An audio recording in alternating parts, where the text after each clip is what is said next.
Ngunit paalala ng mga eksperto, sa anumang pagkain, dapat hinay-hinay lang. Mahirap na ang maimpatyo o tumaas ang sugar at kolesterol. Kung ikaw mahilig ka talagang kumain sa mga eat-all-you-can restaurants, so siguro dapat ilimit mo. Hindi maganda na every week kumakain ka, kailangan may limitation parate.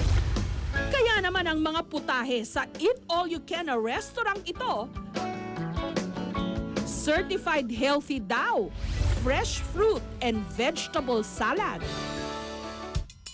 Organic daw ang mga gulay at prutas o yung hindi ginamitan ng artipisyal na pataba at pesticide. Katulad ng red radish o pulang labanos, alfalfa, at walnut. Dalawa hanggang 3 beses daw sa isang linggo kung kumain dito ang 50 anyos na si Noemi.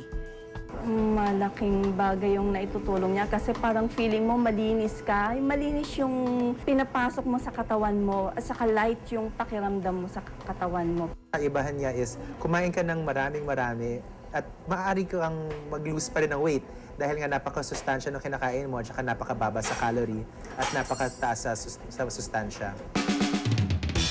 Walang dudang patok na patok ang mga eat-all-you-can restaurants. Lalo pat marami sa ating mga Pilipino may ugaling takaw tingin.